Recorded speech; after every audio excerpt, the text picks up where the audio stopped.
Laír Ribeiro já diz uma frase dele. De Juiz de Fora, mineiro, meu amigo. Seu amigo. Gosto muito dele. Outro dia vi uma entrevista dele semana passada na Rede Vida, maravilhosa. Ele disse que na vida nada acontece por acaso, né? Com certeza. Uma célebre frase dele. E eu uma frase de Kardec. Allan Kardec? Ele está fazendo Ctrl+C, Ctrl+V. A frase não é dele. Que bom, então. Não sei, eu sempre tive essa frase, até escrevi como se fosse dele essa frase. Acontece o seguinte, que eu frequento a Igreja Católica e sempre falo aqui no programa que todas as vezes que eu vou lá, faço uso das minhas orações, eu sempre fui lá para agradecer. Eu nunca fui lá para pedir nada. Porque eu acho que só o milagre da vida, os meus amigos, a minha família, eu acho que a gente tem que agradecer, né? Cada semente que brota, cada gota d'água que chove, vocês estão em cima do maior lençol freático do Brasil. Quando colocou essa água embaixo, dai-me uma prova da existência de Deus, pergunta o cético a Kardec. Ele disse, olha em torno, tudo que não foi feito, né? Tudo que não foi feito pela mão do homem é prova da existência de Deus. Por isso é que o acaso não existe. Mas olha só, a pessoa que se diz materialista. Eu trabalho com hipnose, trabalho na minha área profissional com acupuntura, com hipnose e tudo isso. Para você negar uma coisa, primeiro você tem que aceitar essa coisa. Se eu te colocar no estado hipnótico e pedir para você assim, visualize na palma da sua mão direita uma maçã madura.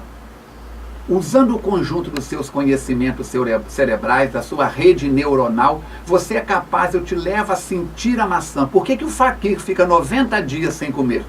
Ele fecha os olhos, visualiza uma maçã, leva na boca e come. O nosso subconsciente não sabe a diferença entre um fato vivido e um fato visualizado. Agora, se eu disser para você, não veja na palma da sua mão esquerda um limão verde. É impossível. Porque primeiro você tem que visualizar o limão para depois tirar o limão. Quando a pessoa diz assim, eu não creio em Deus, ele crê mais do que você e eu. Porque primeiro ele tem que colocar Deus na palma da mão dele e depois tirar Deus da palma da mão dele. Deu para entender? A religiosidade faz parte dos nossos arquétipos, como dizia Jung. A doutrina espírita vem nos apresentar um Deus, questão número 1 do Livro dos Espíritos, causa primária do universo, inteligência primeira, inteligência superior. E quando ele pergunta na questão 67, o que é o espíritos? Os seres inteligentes do universo. Quando nós somos criados à imagem e semelhança de Deus, em que nós estamos à imagem e semelhança? Deus é a inteligência suprema. E você e eu? Somos as inteligências relativas do universo. Então o que nos une ao Pai é a nossa capacidade de criar, de co-criar. Como é que a minha voz está chegando até o ouvido dos ouvintes? Através de uma série de mecanismos criados pela mão do homem. Precisamos, podemos e devemos usar o nosso potencial para o bem. Você já pensou o dia que o dinheiro na Terra, que é gasto com munição, que é gasto com guerra, que é gasto com droga, for todo utilizado na educação, na saúde, na moradia, na higiene? O paraíso é aqui, querido. Nós é que estamos usando mal as nossas ferramentas. Entendeu? E o problema é o seguinte, que às vezes eu sempre falo que as pessoas às vezes têm que ser mais humildes, as pessoas têm que se dar conta das coisas, né? Eu agora estava vendo no Rio de Janeiro, agora há pouco mais de uma hora, um ônibus despencou de um viaduto lá, sobre a Avenida Brasil. Sobre a Avenida Brasil, e já tinha com 7 mortos e mais de 15 feridos. E aí eu vejo ali, aquilo ali, o pessoal ali com aquela tradicional lona preta enrolando as pessoas. Então, às vezes eu fico pensando, muita gente que se detém o poder, muita gente que detém o dinheiro, muita gente que se acha que é autoridade, que pode mandar, que pode mais. E essas pessoas, eu tenho 30 anos de vida de jornalismo. 30 anos eu acompanho aqui fazendo... Comecei no jornalismo aqui, no Jornal do Interior, a gente faz desde a coluna social até a página policial. Então, passando pela coluna do óbito. Exatamente. Então a gente a gente tem essa escola. Com certeza. Então eu tenho visto nessa minha vida, às vezes eu fico pensando em determinadas pessoas aí, gente de dinheiro, gente de poder dando carteiraço, se achando que são mais que os outros. Já pensou como vão acordar? E às vezes eu fico pensando assim, eu digo, tia, às vezes eu vejo, e agora eu assistindo essa cena na televisão, eu fico pensando assim, olha, aí que está as pessoas poderosas, autoritárias, que têm poder, que se acham que são mais que os outros, na hora da morte, na hora que ela desencarna, está aí. Está enrolada num saco desses, que nada mais é do que essa bolsa preta, que é um saco de lixo. E para mim não tem maior lição na vida da gente, para que a gente possa enxergar essas coisas e tomar para dentro de si uma lição de humildade e ver realmente a presença de Deus, que Ele está entre nós, só que as pessoas não querem se dar conta. As pessoas não se dão conta e depois acontece esse tipo de coisa, acontece tragédias familiares, acontece a perda de pessoas próximas, queridas, amadas. Queridas, vem o desespero. Mas por que comigo? Mas por que isso? Por que aquilo? Aí eu digo, você já olhou para o lado? Tu já fez um exame de consciência? Tu já agradeceu a Deus? Tu já fez a tua caridade?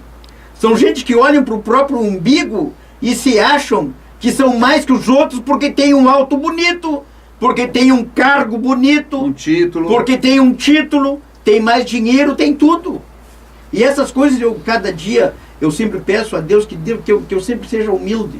A humildade, que para mim são princípios fundamentais do ser humano. Eu começo o livro com uma frase: a vida é cheia de surpresas. Provavelmente você já falou, já ouviu esta frase várias vezes. Nós não sabemos quando será o nosso retorno.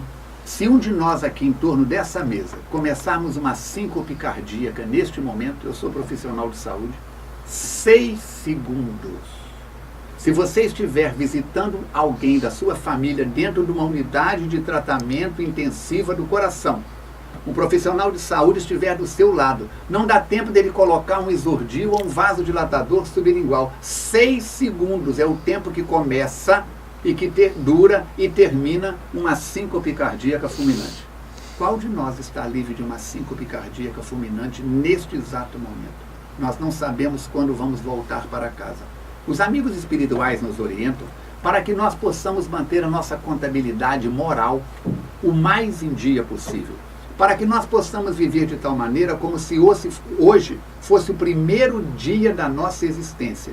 E sendo o primeiro dia, merece ser vivido com dignidade. Eu costumo sempre dizer, desculpe interromper, quando eu vou ver uma pessoa que perdeu alguém, está chorando, está triste, costumo dizer assim, ó, é importante que tu tenha feito durante a vida dela, seja tua mãe, seja teu pai, seja teu irmão, seja teu amigo, tu tenha sido para ele um amigo querido durante a vida, porque após ele ter ido, não resolve mais. Não adianta. Não há como expressar. Se tu não atendeu o teu ente, a tua pessoa, e deu carinho para ela, e respeitou ela enquanto ela estava ao teu lado, depois que ela estiver em coma, ou estiver passado para o outro oriente, não resolve mais. Vai logo. Se devemos aí viver... fica o teu remorso. Aí Com fica certeza. essa dificuldade das pessoas entenderem. Vem isso. a culpa, o autoflagelo. Exatamente. Aí a criatura, a incompreensão. A criatura entra num time, Revolta. entra num clube que eu digo que é o CDM. Sabe o que é CDM, companheiro? Coitadinho de mim. Eu não podia ter feito isso. Eu não devia ter feito aquilo. Minha culpa, minha máxima culpa. Culpa gera castigo.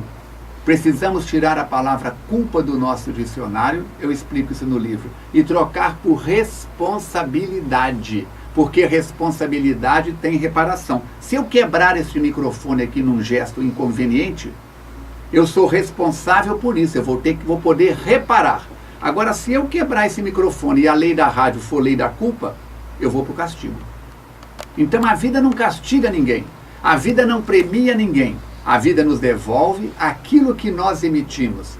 Aqui nós estamos numa rádio transmissora. Quem está nos escutando está num equipamento, num rádio receptor. E você e eu? Nós somos transceptores 24 horas por dia. Emitimos pensamentos e energias e por sintonia recebemos. Pense no bem. e você entra na frequência das energias positivas. Pense no inconveniente e você entra na frequência das energias inconvenientes. Nós estamos aqui nessa situação. A própria natureza nos ensina isso. A natureza que Deus nos colocou aí. Se o senhor planta um pé de alface, o senhor não vai colher uma melancia daquele pé de alface. É evidente. Se o senhor colhe bondade, se o senhor planta bondade, planta fraternidade na sua volta, é evidente. Mas mesmo assim a dor pode te visitar, porque a dor faz parte da natureza. Sente dor a pedra quando a dinamite explode. Sente dor o pé de limão quando o agricultor corta, poda-o e coloca o enxerto de uma laranja-lima. Então a dor é parte do crescimento. Aquilo que nós chamamos dor, tem a dor regeneração, tem a dor equilíbrio, tem a dor autoconhecimento. O aluno na escola, quando está aprendendo a desenhar a bolinha e colocar a perninha do A ou a perninha do O, aquilo é um sofrimento quando ele vê que os outros colegas todos já estão conseguindo. Eu sou músico e sou maestro. Aprender a tocar um tico-tico no fubá, numa clarineta, meu filho, a gente transpira sangue, como diz o outro. Mi, ré, dó, si, lá, sol, si, dó, ré, mi, ré, mi, fá, mi, sol, mi, ré, mi, fá, mi, lá, mi, ré, mi, fá, mi, ré, sol, mi, ré, dó. Para fazer isso, são anos e anos. Para chegar no nível que vocês têm esse programa, foi no estalo? Para merecer a atenção do povo, da cidade, da região, foi no estalo? Isso aqui é a construção de anos, décadas de serviço prestado ao bem. Então nós precisamos, podemos e devemos fazer uma higiene pessoal. Fica uma semana sem tomar banho, uma semana sem escovar os dentes, e a consequência vai acontecer. Se eu transformo a minha mente numa lata de lixo, eu vou atrair barata, camundongo, mosca, doença, enfermidade. Se eu transformo a minha mente num canteiro de flores, eu vou atrair colibris, beija-flores, joaninhas, abelhas, crianças, um namorado para roubar uma... Eu sou do tempo que namorado dava flor à namorada. Hoje costuma dar boa noite, Cinderela. Não é isso? Mas vamos em frente, nós não temos nada com isso. A nossa geração, todos nós, acredito, lemos um livro de Anton Exupéry. E ele diz na boca da raposa conversando com o pequeno príncipe: tu te tornas eternamente responsável por tudo aquilo que semeias. Vamos pensar mais coisas positivas e construtivas, que só positiva, pensar que vai dar certo e ficar de braço cruzado não faz nada. Vamos falar mais no bem, vamos fazer mais o bem. A nossa casa FEAC, nós temos cerca de 600 trabalhadores voluntários ativos no bem. Pessoas com dia, hora e tarefa. Temos o SOS Preces, 1.100.000 telefonemas atendidos de tudo quanto é parte do Brasil, de muitos países do planeta, onde brasileiros estão espalhados. Pessoas que sentam na frente de um telefone, entram 4 e saem 4 a cada 3 horas, das 8 da manhã até as 24 horas, você pode ligar, tem sempre um amigo pronto para resolvê-lo. E eu ensino no curso que ministro para os candidatos a plantonistas. O maior beneficiado não vão ser as pessoas que ligam para cá. Você, buscando solução, raciocinando no bem, estimulando a pessoa ao bem. Pensando. Quantos dizem, eu entro no plantão com 1000 problemas na cabeça, 3 horas depois eu saio outra pessoa. Joana de Ângeles, mentora de Divaldo Franco, diz: o remédio que colocamos na ferida dos outros é alívio e esclarecimento para as nossas próprias dores. Vamos fazer o bem. Viver o dia de hoje como se fosse o primeiro, com dignidade. Viver como se fosse o último, com dignidade.